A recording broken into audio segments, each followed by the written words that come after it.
my god, big brown trout. Big brown trout. Big brown trout.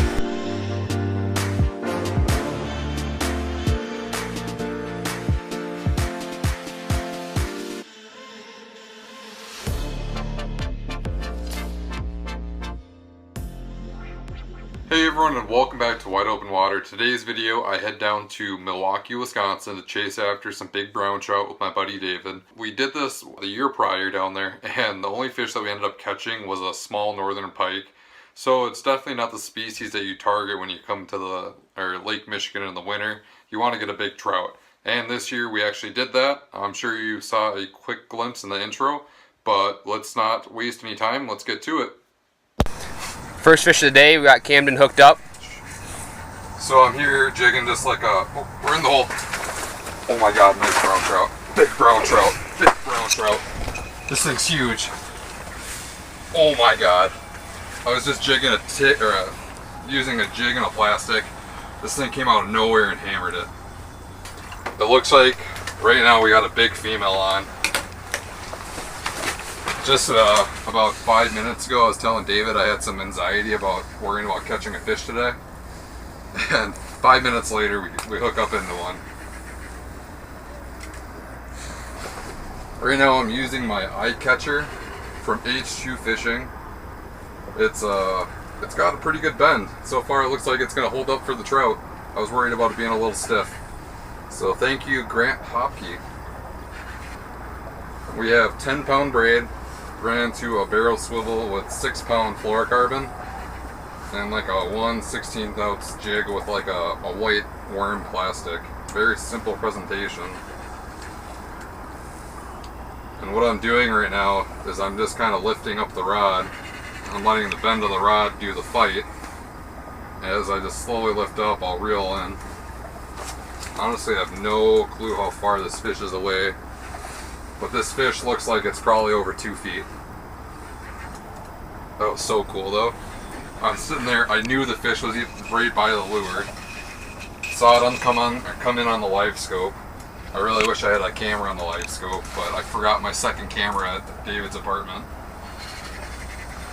But I think if we were able just to land this fish, I'm going to be very happy. Probably jig a couple rods too. I couldn't believe how that thing just came in and hammered it.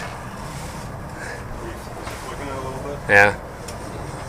This is right by the hole.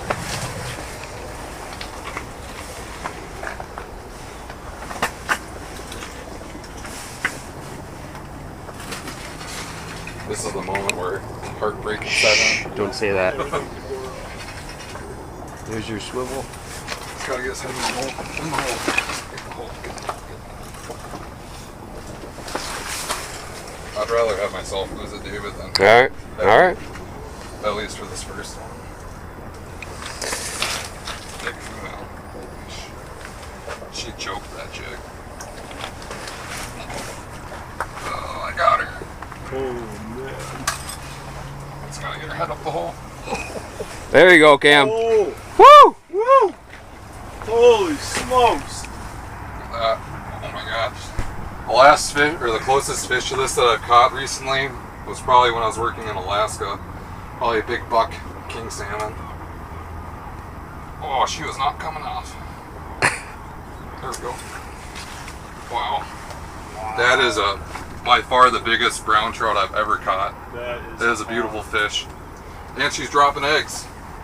Oh my gosh, yeah, she is. We're gonna quick measurement.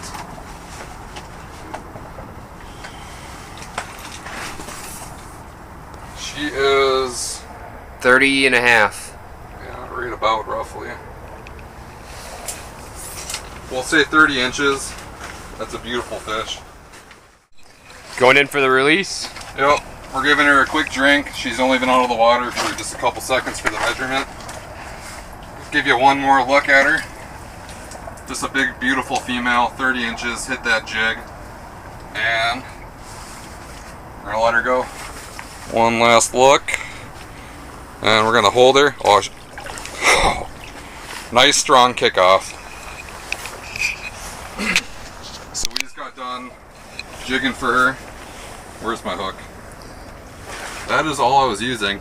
Like a little white jig head for a walleye and like a half of like a drop shot worm. It's like a nice clear plastic. Really simple presentation, and I can't believe we got him to fish that quick. So hopefully the rest of the day keeps going like that. So at this point we caught that brown trout extremely early in the morning, and the rest of the day ended up being very slow for us.